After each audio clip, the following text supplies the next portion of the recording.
Hello दोस्तों, Shubham classes में आपका हार्दिक स्वागत है। स्वागत करने के लिए आपका दोस्त आपका भाई हरमेश।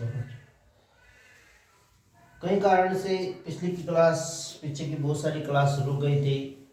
कुछ कारण था और परिस्थिति भी ऐसी थी। अब हम उसी क्लास को निरंतर आगे बढ़ाएंगे। उससे पहले एक छोटी सी बात कहते हैं।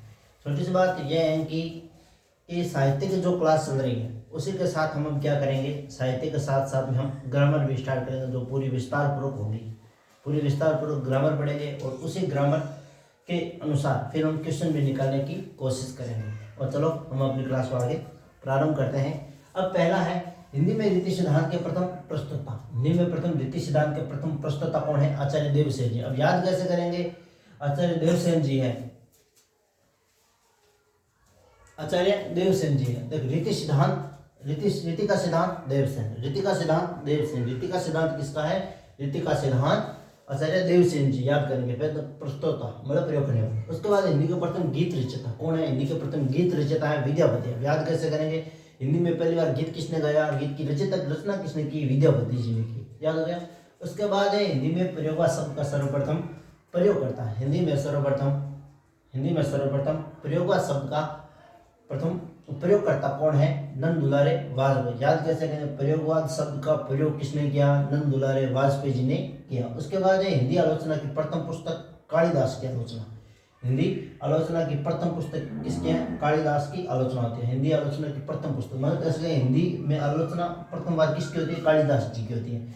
हिंदी है, हिंदी में प्रथम बार आलोचना किसकी होती है? कालिदास की होती है। याद हुआ। उसके बाद अगला है प्रगतिशील लेखक संघ के प्रथम सभापति मुंशी प्रेमचंद। कैसे? प्रगतिशील लेखक संघ के प्रथम सभापति हैं मुंशी प्रेमचंद। उसके बाद है हिंदी के प्रथम मार्क्सवादी आलोचक और उसके है हिंदी के प्रथम तुलनात्मक आलोचक। अब कैसे करेंगे इसको? देखो हिंदी में प्रथम बार आलोचना किसकी होती है? कालिदास की होती है।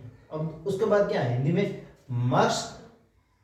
में क्या है? शिवदास सिंह चौहान की आलोचना कैसे होती है? मार्क्स पे होती है। मार्क्स से क्या होती है? मार्क्सवादी यानी मार्क्स से क्या होती है? शिवदास सिंह चौहान की आलोचना होती है। और तुलना के द्वारा किसकी होती है? पद्म सिंह शर्मा की होती है। पद्म सिंह शर्मा की कैसे आलोचना होती है?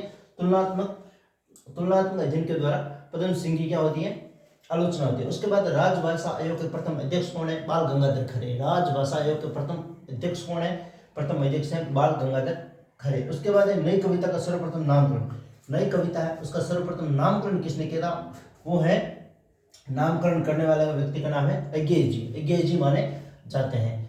ठीक है, एक और देखते हैं। हिंदी में रीति सिद्धांत के प्रथम प्रस्तुता आचार्य देवसेन जी। उसके बाद है हिंदी के प्रथम गीत रचयिता विद्यापति जी।